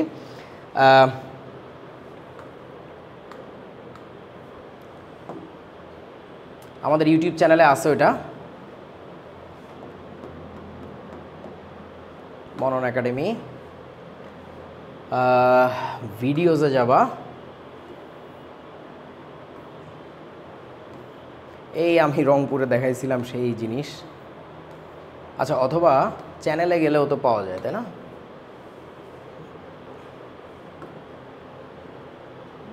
তারপরে চ্যানেল সাবস্ক্রাইব করি নাই, হায় হায়, এই সবাই সাবস্ক্রাইব করে দিবা। ওকে, ভিডিওটা হচ্ছে কোথায় পাওয়া যাবে? হ্যাঁ, আচ্ছা, এইখানে ভিডিওসে যেতে হবে না? ওকে, এইখানে আছে, এই যে ভিডিওটা, প্রকৌশল বিশ্ববিদ্যালয়ে ভর্তি পরীক্ষার জন্য অনলাইনে লিখিত পরীক্ষার নিয়মাবলী। এই ভিডিওটা দেখো, উই আর নট লাইং। এই ভিডিও আমরা কবে আপলোড করছি এটা কি দেখা যায়? এই যে 3 ইয়ার্স এগো, করোনার লকডাউনের ভিতর ছিল, ওই জিনিসটা একটু দেখো। সো কাহিনী হচ্ছে যে আই ডোন্ট নো আর কারা কী করছে, বাট আমরা এটা 3 বছর আগে করছি আর কি। সো এখন বাট অনলাইনে তোমাদের জন্য এখন আমরা MCQ পরীক্ষা নিচ্ছি, সিকিউ নিতে পারতেছি না, কারণ it requires A lot of man power and system management, যেটা আমাদের এখন সম্ভব হচ্ছে না অনেস্টলি স্পিকিং। সো আমরা তোমাদেরকে এখন MCQ পরীক্ষা নিব, যারা 26 বা 25-এ ভর্তি হবা। বাট স্টুডেন্ট সংখ্যার উপর ডিপেন্ড করে। তুমি অনেক বড় কিছু একটা সার্ভিস দিতে যাচ্ছ, বাট তোমার সাথে লোক নাই, তাহলে কিন্তু হবে না, অনেস্টলি স্পিকিং, রাইট? সো এখন যদি আমাদের সাথে তোমরা অনেকে ভর্তি হও, তখন আমরা ডেফিনেটলি এই জিনিসটা সার্ভিস নিয়ে চলে আসবো আর কি ইনশাল্লাহ। বাট এই মুহূর্তে কথা দিতে পারতেছি না, ঠিক আছে? সো আমরা MCQ পরীক্ষা নিব আর কি। আর কারো কোনো প্রশ্ন আসছে? নবিতা, আচ্ছা sir, I have a question. আমার লাইফে রোবোটিক্স নিয়ে অনেক পড়ার ইচ্ছা, বাট বুয়েটে রোবোটিক্স এর আলাদা ডিপার্টমেন্ট নাই, ডিউতে আছে অনলি। বাট এখন নাকি বুয়েটের ট্রিপলি থেকে যাওয়া যায় রোবোটিক্সে, এখন বিদেশে। বাবু, তুই আগে অনার্সটা শেষ কর, অনার্সটা মেকানিক্যালে শেষ কর অথবা ইলেকট্রিক্যালে শেষ কর, কোনো সমস্যা নেই। তুই সিএসসিতে পড়লেও তুই রোবোটিক্স নিয়ে কাজ করতে পারবি, ঠিক আছে? যেমন আমি অনেক মানুষের কথা বলতে পারি, মানিক ভাই বুয়েটের নেভাল আর্কিটেকচার ডিপার্টমেন্ট, আমাদের ডিপার্টমেন্টে 00 ব্যাচের বড় ভাই, মাহমুদুল হাসান শখ ভাইয়ের তো চিনো, শখ ভাইয়ের ফ্রেন্ড। সো মানিক ভাইয়ের ইচ্ছা ছিল বিমান নিয়ে কাজ করবে, সে ভর্তি হয়েছে বুয়েটে নেভাল আর্কিটেকচার ডিপার্টমেন্টে, কারণ কে জানি বলছে তারে যে ফ্লুইড নিয়ে পড়তে গেলে এই ডিপার্টমেন্টে পড়া লাগবে, কারণ বিমান জাহাজ সবই হচ্ছে ফ্লুইড নিয়ে কাজ করে। সো এখানে সে ভর্তি হয়ে সে হতাশ হয়েছে। তুমি বুয়েটে যে ডিপার্টমেন্টে ভর্তি হবে সেটাতেই তুমি হতাশ হবে, এটা হচ্ছে কথা আর কি। তো কেউ নিজের অবস্থান নিয়ে সুখী না আর কি। সো উনি তারপরে অনেক ফ্যামিলির চাপে, ওনার ফিজিক্যাল অবস্থার কারণে উনি অনেক বছর পড়তে পারে নাই। বহু বছর পরে সে প্রায় 2013 বা 14 সালের দিকে পাশ করছে। সেই লোক এখন নাসার সাথে ড্রোন নিয়ে গবেষণা করে। বিশ্বাস না হলে জাস্ট গুগল করো বিমান মানিক, এটা লিখে সার্চ দাও বিমান মানিক, না পাইলে ওই গ্রুপে পোস্ট দিয়ে আমি দিব না। ভাইয়ারে নিয়ে যে প্রথম আলো বা বিভিন্ন পত্রিকা যে মানে ফিচার করছে এগুলো পড়ো। আর একজনের কথা বলি, ওর নাম হচ্ছে সাদমান, ডাক নামটা বলতেছি না, ফেসবুকের নাম হচ্ছে সাদমান, আমি প্রোফাইলও শেয়ার করে দিব না। সো ওর পোস্টে ইভেন আমি অনেক সময় বননের গ্রুপে শেয়ার করছি অনেক আগে যদিও। সো ও হচ্ছে আমাদের জুনিয়র 10 ব্যাচের একটা ছেলে। সো ও হচ্ছে তোমার ইলেকট্রিক্যাল অ্যান্ড ইলেকট্রনিক্স নিয়ে ওর অনেক আগ্রহ। সো বুয়েটে মেরিট পজিশনে একটু পিছনে, আবার এসে পড়ছে আমার ডিপার্টমেন্টে। এই দেখো আমার ডিপার্টমেন্টে কত মেধাবী, তুমি আমার এই চিন্তা করো না। যাই হোক, সো ঘটনা হচ্ছে যে ও এইখান থেকে পাশ করে বেরোতে অনেক সময় লাগাইছে। কেন? ওর ভালো লাগতেছিল না, দূর গোড়া ডিম কী এগুলা। তো তারপরে বাপ মা ধরে বেঁধে কোনো রকমে পাশ করাইছে। করানোর পরে সে জাপানে সম্ভবত হোন্ডাতে জব করতো, এবং হোন্ডা মানে তোমরা মনে করবা যে ভুম ভুম মোটরসাইকেল, তা না। হোন্ডা রোবোটিক্স ওয়ার্ল্ডের one of the top most leading robotics company. এখন সে একটা জাপানি কোন একটা কোম্পানিতে যেন চাকরি করে, যাদের কাজ হচ্ছে খেলনা গাড়ির মতো স্যাটেলাইট উড়ায় দেওয়া। মানে তুমি খেলনা গাড়ি যেরকম বা খেলনা হেলিকপ্টার যেরকম উড়াও, ওর কাজ হচ্ছে মাসখানিক গেলেই দেখি ফেসবুকে একটা পোস্ট দেয় যে এই স্যাটেলাইটটা উঠতেছে, এটার পিছনে আমি এই কাম করছি। কি মজা দেখো যে আমার ডিজাইন করা সার্কিটের উপরে এই চলতেছে।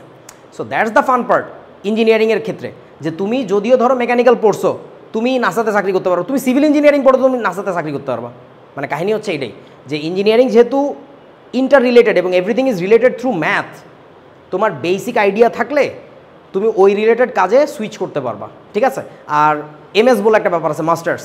সো প্রচুর পোলাপাইন, যেমন আমাদের ডিপার্টমেন্টের প্রচুর পোলাপাইন ধরো অনার্স করছে নেভাল আর্কিটেকচারে, কিন্তু মাস্টার্স করতেছে যে মেকানিক্যালে বা ইলেকট্রিক্যালে কিছু একটাতে, তারপরে পিএইচডি করতেছে আবার অন্য কোনো একটা টপিকের উপরে। আমারই বন্ধু শামীম মাহমুদ, সেতু ডাক নাম আর কি, খুলনারই ছেলে, সিটি কলেজে ছিল। ও হচ্ছে তোমার নেভাল আর্কিটেকচারে পড়ছে, বাট সে এখন ইন্টেলের প্রসেসর ডিজাইন করে। সো তুমি কি বলবা, নেভাল আর্কিটেকচার পড়ে কীভাবে সে প্রসেসর ডিজাইন করে ইন্টেলে। সো ঘটনা হচ্ছে এইটাই, তুমি যদি ইঞ্জিনিয়ারিং রিলেটেড ফিল্ডে থাকতে চাও, তোমার এত কিছু প্যারা খাওয়ার দরকার নেই, তুমি জাস্ট এইচএসসিতে থাকতে এখন মেক শিওর করো তুমি তোমার পড়াটা ঠিকমতো পড়তেছো। হ্যাঁ বলো। কে স্যার প্লিজ হাইসেন না, বাংলাদেশ থেকে হার্ভার্ড আর অক্সফোর্ড ইউনিভার্সিটিতে পড়া যায় সায়েন্স দিয়ে? অবশ্যই পড়া যায়, কে বলছে? আচ্ছা ভাইয়া 24 ব্যাচের জন্য কি অ্যাডমিশন প্রোগ্রাম আসবে? হ্যাঁ রে ভাইয়া আসবে, আর কতবার কুমুরে। হ্যাঁ ওকে, দেখি একটু। ঠিক আছে, আর কারো কোনো প্রশ্ন বলো? আচ্ছা, অনুরোধের আসরে আমাকে আর একটা প্রশ্ন করছে। কি প্রশ্ন? যে কি কি গিফট পাবো আমরা বইলেন। তুই যে গিফটটা পাবি সেটা হইতেছে কিল খাবি, কিল খাবি, এইটা গিফট দিতে পারবো, আর কিছু দিতে পারবো না। তোদের জন্য গিফটের ব্যবস্থা করতেছিলাম, এখনও চেষ্টায় আছি। টি শার্ট দেওয়া যায় কিনা, আর এই চোথাটা তোমাদেরকে প্রিন্ট করে কুরিয়ার করে দেওয়া যায় কিনা। লেজার প্রিন্ট তো অনেক সুন্দর লাগে আর কি, মানে লাইক অন্যরকম ফ্লেভার। যারা আমাদের অফলাইন স্টুডেন্ট তারা যেহেতু পায়, অনলাইনের জন্য আমি চেষ্টা করতেছি। All depends upon number of students, you know, honestly speaking, কারণ আমি তো আর পকেটের পয়সা খরচ করে এভাবে পাঠাতে পারবো না, এই আর কি। সো গিফটের আশা বাদ দাও। সবচেয়ে বড় গিফট হচ্ছে তোমার সাথে যদি আমি গল্প করি, তোমাকে যদি একটু মোটিভেট করার চেষ্টা করি, 2-4টা মানুষের কথা শোনাই ইন্সপায়ার করি। যেমন আমার আম্মু আমাকে এটা করতো, অনেক বড় বড় মানুষের গল্প শোনাইতো, জানিস ও এটা করছে, সে এটা করছে, এইরকম করলে ওরকম হওয়া যায়, ওরকম করলেও এরকম করা যায়। হ্যাঁ, সো যেমন আম্মুর একটা কথা বলি তোমাদেরকে, আমি তখন ছোট ছিলাম, ছোট মানে বেশ ছোট। তো আমার আম্মুর একটা ব্যাপার হচ্ছে, তোমরা যারা বাবা মা হবা তোমরাও এই কাজটা করবা আর কি। এখনকার বাবা মারা করে না, মানে তাদের অনেক ব্যস্ততা, অনেক সময় কম, বাচ্চাদেরকে সময় দেয় না। কিন্তু আমার আম্মু একটা কাজ করতো, সেটা হচ্ছে যে যদি আমার আম্মু বিজনেস ওম্যান ছিল, মানে ব্যবসা করতো, ইভেন আমাদের বড় 4তলা বাড়ি ছিল, সে সব সামলাইতো। বাট তারপরও সে একটা কাজ করতো, যা কিছু কিনতে যাবে, বিভিন্ন অফিসে যাবে, দোকানে যাবে, আমাকে সাথে করে নিয়ে যেত। সো ধরো শাড়ি কিনতে গেছে, সেখানে আমি যাইতাম, ঢেউটিন কিনতে গেছে, সেইখানে আমি যাইতাম। যন্ত্রপাতি কিনতে গেছে সেইখানে আমি যাইতাম, একটা ক্যামেরা কিনতে গেছে সেইখানে আমি যাইতাম। সো আমি না অনেক ছোটোবেলা থেকেই অনেক পণ্য চিনি, অনেক জিনিসপত্র দেখা বুঝি বা কথা শুনেই ধরে ফেলি যে এই লোকটা মিথ্যা বলতেছে বা এটা আসলে ভালো জিনিস। মানে আমার ওই চোখটা ফুটছে আর কি ছোটোবেলা থেকেই। তো আমাদের একটা বাড়ি ছিল, মানে একটা জমি আর কি, আমাদের মূল বাড়ি থেকে একটু দূরে, অনেকের অনেক জমি থাকে না, সো আমাদের একটা ছিল। তো এখানে হচ্ছে আম্মু একটা কাজ করতে চাচ্ছিল যে কিছু বাড়িঘর তুলে দিয়ে ভাড়াটিয়া তুলে দেওয়া। তার কারণটা হচ্ছে তা নাহলে তো জমি বেদখল হয়ে যাবে। তো ছোটোবেলায় তো আম্মু হচ্ছে আমাকে নিয়ে গেছে, ভোরবেলায় আমরা গেছি, কারণ অনেক ওই কামলা বলে শ্রমিক, তাদেরকে ভাড়া করা হয়েছে যে তারা কাজ করবে। তো সকালবেলায় যখন গেছি, যাওয়ার পরে আমাদের ওই জমির পাশে আর একটা ক্ষেত জাতীয় ছিল জমি, অনেক বড়। তো ওইখানে নিয়ে গেছে, নিয়ে যেয়ে বলছে যে ওই লোকগুলোর দেখছিস কাজ করতেছে। তো আমি দেখলাম যে হ্যাঁ 3-4টা মানুষ কাঁচা টাচা দিয়ে খেতে ওই কাজ টাচ করতেছে। আমি বললাম হ্যাঁ দেখছি। তো বললো আচ্ছা ঠিক আছে। তো সারাদিন আম্মুর সাথে ঘুরঘুর করছি, বিভিন্ন শ্রমিকদের কাজ দেখছি, টাকা পয়সা দিছি সন্ধ্যার সময়। তো এরপরে সন্ধ্যার দিকে যখন আমাদের শ্রমিকদের বিদায় দেওয়া হয়ে গেছে প্রায়, তখন আম্মু আবার হাত ধরে নিয়ে এসে ওই পাশের ক্ষেতের ওই লোকদেরকে আবার দেখাচ্ছে, মানে ওই লোকদেরকে মানে ওইখানে আবার নিয়ে আসছে, বলতেছে যে এইবার দেখ। তো দেখলাম 3-4 জন লোক দাঁড়ায় আছে। আমি বললাম যে দেখছি তো কী। তা আম্মু বললো যে বুঝছিস কিছু? আমি কিছু বুঝি নাই, আমি তো ছোটো রে ভাই, আমি কি বুঝবো। তো সন্ধ্যার সময় যে লোকগুলা ছিল 4-5 জন লোক, 3-4 জন লোক, তারা সবাই না মোটামুটি স্যুট বুট ভালো জামা কাপড় পরা, আর সকালে কাজ করছে তো কয়েকজন কামলা। আমি কি বুঝবো, দূর থেকে দেখে ছোটো মানুষ কিছু বুঝি। তো আম্মু পরে আমার মাথায় একটা টাস করে বাড়ি দিয়ে বললো, তুই কি চিনছিস ওনারা কারা? তা আমি বললাম যে না, কারা? তখন বললো যে আরে সকালবেলায় যারা কাজ করছে এই লোকগুলা সেই লোক। আমি তখন পরে খেয়াল করে দেখলাম যে আসলেই তাই, দিজ আর দোজ পিপল। সকালবেলা থেকে তারা কামলা দিছে, সন্ধ্যা হয়েছে তারা এখন স্যুট বুট পরে, মানে ভালো জামা কাপড় পরে সুন্দর বাবু হয়ে পিছনে হাত বাইন্ধে কথা বলতেছে, আলোচনা করতেছে, জমি দেখতেছে আর কতদূর কাজ বাকি আছে এগুলো আলোচনা করতেছে। এবং পরে আমি জানছি these are the owner of that place, of that field. তারা ওইখানে চাষবাস করে এখানে কিছু ফসল ফলায় বড় ব্যবসা করার প্ল্যান করতেছে।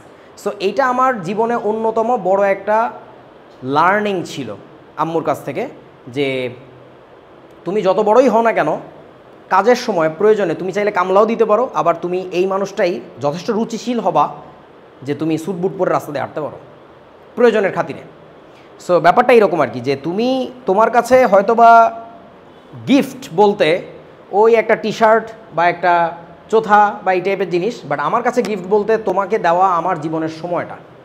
এবং এটা শুধু আমার ক্ষেত্রে না, যে কোনো মানুষের ক্ষেত্রে তোমার এটা হওয়া উচিত। কোনো একটা মানুষ তোমাকে তার জীবনে 10টা মিনিট সময় দিল, মনে রাখো সে তোমার জীবনের একটা অংশ তোমাকে দিল আর কি।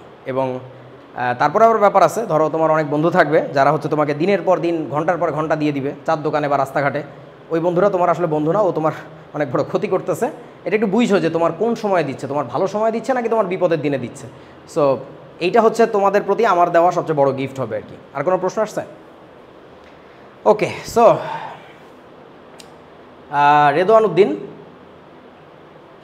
ওর সরি ওনার, আমি ওনাকে চিনি না, who's he I don't know, ফেসবুকে জাস্ট আজকে র্যান্ডমলি পাইলাম, কথাটা ভালো লাগছে তাই তোমাদের জন্য নিয়ে আসছি। Boys go to restaurants to discuss the restaurant owners profit. এই কাজটা কইরো না। তোমরা অনেকেই এখনকার জামানার পোলাপাইন, ফেসবুকে অনেক গ্রুপ ট্রুপ আছে, তো ওই শিক্ষামূলক অমুক তমুক কী জানি দেখা যায়। তো সেসব জায়গায় দেখা যায় যেটা তোমাদের কমেন্ট টমেন্ট দেখলে বা পড়াশোনা দেখলে, যে তোমরা যে ভাইয়ার কাছে ভর্তি হও বা যে প্রতিষ্ঠানে ভর্তি হও, তোমরা কেন জানি প্রতিষ্ঠানটাকে জাজ করার চেষ্টা করো বেশি। মানে তুমি ওই প্রতিষ্ঠান থেকে কী পাইতে পারো এইটাতে তোমার মনোযোগের চেয়ে বেশি আলোচনা করতেছে, ওরা কয় টাকা লাভ করতেছে, ওরা কয় টাকা মারতেছে, ওরা আরও কী কী দিতে পারতো, মানে এইগুলো। মানে তুমি তোমার নিজের প্রতি মনোযোগ দিচ্ছ না, তোমার নিজের লার্নিংয়ের প্রতি মনোযোগ দিচ্ছ না, এই কাজটা কইরো না। তুমি রেস্টুরেন্টে গেছো খাইতে, তুমি খাও, রেস্টুরেন্টওয়ালা কত টাকা ব্যবসা করতেছে, তুমি পারলে নিজে একটা রেস্টুরেন্ট বিজনেস দিয়ে তারপরে কথা বলো, ঠিক আছে? সো এই টাইপের আননেসেসারি কাজ করবা না, এটা তোমাদের সবার প্রতি একটা সবক, যে ইন্টারমিডিয়েটে যে ভুলটা অনেকে করে, এই স্রোতের ভেলায় গা ভাসায়ও না। আচ্ছা, এইটা হচ্ছে শাকিল, আমাদের 21 ব্যাচের স্টুডেন্ট, রংপুরের, আমার খুব পছন্দের ছাত্র, জাহাঙ্গীরনগর ইউনিভার্সিটিতে পড়ে নাকি যেন, কই যেন, হ্যাঁ। সো ও আজকে দোকানে একটা কথা পাইছে, সেই কথাটা আজকে আমি সকালে স্ক্রিনশট দিয়ে রাখছিলাম, তোমাদেরকে দেখাচ্ছি। যে ওই যে গাইডলাইন বা মোটিভেশন যেটাকে বলে, কথাটা খুবই গুরুত্বপূর্ণ। Careful little steps in the vast blue kingdom, rippling with resolve to bring you the best there is. মানে এই যে বিশ্ব ব্রহ্মাণ্ড, বিশাল মহাসমুদ্র। এইখানে যা কিছু আছে তার মধ্যে বেস্ট জিনিসটা তোমার কাছে আসবে যদি তুমি একটু জীবনে চলার পথে একটু কেয়ারফুল লিটল স্টেপস, ওই যে তোমরা একবারে একাডেমিক টু অ্যাডমিশন পড়ে ফেলতে চাচ্ছ না, not like that, careful little steps, ছোট ছোট কদম দাও, একটু একটু করে সামনে আগাও, প্রতিদিন তুমি কিছু না কিছু করে প্রবলেম সলভ করো। This is how you grow. আজকে আমি একটা চ্যাপ্টারে কতখানি পড়লাম, কতটুকু জানলাম, কতটুকু শিখলাম, অল্প একটু করে আগাও না, তুমি দিন শেষে যোগ করে দেখো অনেক বড় কিছু একটা হয়। চিন্তা করে দেখো, প্রতিদিন তুমি তোমার অর্জন এক করেই হোক না, একের সাথে এক প্রতিদিন 365 দিন যোগ করতে থাকো, তোমার দিন শেষে না কত আসবে জানো? 365 থাকবে কিন্তু তোমার হাতে। বাট তোমার শূন্য করে যোগ করতে থাকো, যে সারাদিন তুমি শুধু মানে আড্ডাবাজি করে বেড়াচ্ছ, 365 দিন কেন 3065 দিন পরেও তোমার শূন্যই থাকবে। সো একটু একটু করে সামনে আগাও, তুমি পাবা, তুমি অনেক কিছু পাবা। আর একবারে সব পায়ে ফেলাইতে যাও না, ঠিক আছে? তোমরা গাইডলাইন চাইছো, এই যে তোমাদের কাছে গাইডলাইন দিলাম। দিজ আর গাইডলাইন্স আমার মতো আর কি, জীবনে চলতে হবে আসলে কিভাবে। আর এই কাজটা করা যাবে না, এইটাও আজকে নেওয়া একটা স্ক্রিনশট। এও আমারই এক ছাত্র 26 ব্যাচের, HSC 26-এর একটা স্টুডেন্টের কাছ থেকে নেওয়া স্ক্রিনশট, তার ওয়ালে দেওয়া পোস্ট। তো সেই পোস্টে আমার সামনে আসছে যখন ফেসবুকে, তখন আমি এই স্ক্রিনশটটা নিলাম। তো তার নামটাম ঢেকে দিছি। সে একটা পেজ পাইছে, Shubho, who is that Shubho, I don't know. সেখানে একটা কি সুন্দর কথা, পৃথিবীতে সবচেয়ে বড় হতাশাজনক ব্যাপার হলো ক্লাসমেটের প্রেমে পড়া। Oh really, you are just a kid of intermediate first year, what hormones are running in your body that you are feeling that much মানে লাভ ইনসাইড ইউ। একদম ধরে মার দিব, একদম ধরে ফিরে মারি ফেলবো। জীবনে কয় পয়সা ইনকাম করছো এখনো পর্যন্ত? বাপেরটা খাও, মার হোটেলে থাকো, এই সব ফেরেম ফিরিতি একদম এখান থেকে দূরে যাও, একদম ফিরে মারি বলবো। And these are not part of your entertainment, trust me, these are অ্যাডিকশনস। এগুলো তোমার একদম ধ্বংস করে চুরমার করে শেষ করে দিবে। খবরদার এইগুলোর দিকে যাও না। ইভেন তোমাদেরই বয়সের অনেক ছাত্রদের বা ছাত্রীদের বা ছেলে মেয়ে যাই হোক, হিজড়া হোক, যাই হোক, তাদের ওয়াল ভর্তি পড়াশোনার জিনিসপত্র, মানে somehow he finds piece and comfort and entertainment in পড়াশোনা। তাহলে ও সারা জীবন ওই নিয়েই থাকে। ও সায়েন্টিফিক বিভিন্ন রিসার্চ, ছোটো খাটো বড় সায়েন্টিফিক মিম আছে, এইগুলো শেয়ার করে মজা পাচ্ছে। আর কেউ আছে ফেরেম ফিরিতি। ভাই এগুলো থেকে দূরে যাও, যত পারো দূরে যাও, তা নাহলে তোমার লাইফের ফোকাস আটকে যাবে এক জায়গায়, জাস্ট এক জায়গায় আটকে যাবে। এবং তোমরা এখন বলবো না, এখন মানে কোর্স শুরু হলে ক্লাসের মধ্যে কোনো একদিন বলবো না আর কি, এই রিলেটেড একটা ব্যাপার, যে how it is related to your biology and future you, the future version of you. So বলবো না, এখন বললে আবার উন্মুক্ত জায়গা তো, কতজনে কত ইন্টারপ্রিটেশন দিবে আর কি। যাই হোক, সো এই আর কি, সব কথা শেষ। এখন 26 ব্যাচের জন্য আমি আবারও বলে দিচ্ছি, তোমরা অনেকে এটা বোঝো নাই, আমাকে অনেকবার ইনবক্স করছো। আমরা কিন্তু ক্লাস নিব জুম অ্যাপে। So you can always unmute yourself even amidst of my lecture. কথার মাঝখানে তুমি আনমিউট করে কথা বলতে পারবো, আমার কোনো সমস্যা নেই, কারণ আমি নিয়ে অভ্যস্ত। আমি জানি যে কোনো পোলাবেন আমার লোকে বেয়াদবি করে না এইভাবে, যে ক্লাসের মাঝখানে একটা আনমিউট করে দিয়ে একটা গান ছেড়ে দিল যে এই বেদের মেয়ে জোসনা, মানে এইটা আমার সাথে হয় না আর কি, আলহামদুলিল্লাহ। সো তুমি যে কোনো সময় আনমিউট করে কথা বলতে পারবা, দ্যাটস অ্যান অ্যামেজিং অপশন। আর আমাদের কোর্স ফি কিন্তু এখনও পর্যন্ত 700 টাকা, 27 তারিখ রাত 12টা পর্যন্ত, অর্থাৎ 11:59 পর্যন্ত। আর কোর্স ফি নর্মালি তারপরে কত হয়ে যাবে, 1200 টাকা হয়ে যাবে। সো আমি সবাইকে অনুরোধ করব, যারা জয়েন করবো আগেই করে ফেলো, পরে আসলে কিন্তু আমার সাথে কিছু বুঝবা না, বা বুঝতে অনেক কষ্ট হবে, ট্রাস্ট মি। কারণ আমি মানুষটা এরকমই, আমার সাথে তুমি 3-4 দিন 1 সপ্তাহ কাটাবা সময়, তারপরে দেখবা তুমি কেমনে জানি মনের অজান্তে আমার মতো হালকা হালকা হওয়া শুরু করছো। সো তখন দেখবা যে তুমি অন্য কারো কথা একটু কম বুঝতেছো, এটা একটা খারাপ জিনিস। বাট এটা it works for me, I don't know how. So এই আর কি। আর কোর্স ডিটেল জানতে চাইলে পেজে নক করো, আরও জানতে পারবো আর কি। আর 25 ব্যাচের জন্য আমি আবারও মনে করে দিচ্ছি, 25 লঞ্চিং হবে কালকে, লঞ্চিং টুমরো, অর্থাৎ কত তারিখ জানো? 26 তারিখ নাকি? হ্যাঁ কালকে 26 তারিখ না? হ্যাঁ, টুমরো 9 PM চলে এসো। টাটা। আর কারো কোনো প্রশ্ন আছে? ওকে, সো আর কারো কোনো প্রশ্ন না থাকলে দেখা হবে ইনশাআল্লাহ মূল কোর্সে। আল্লাহ হাফিজ।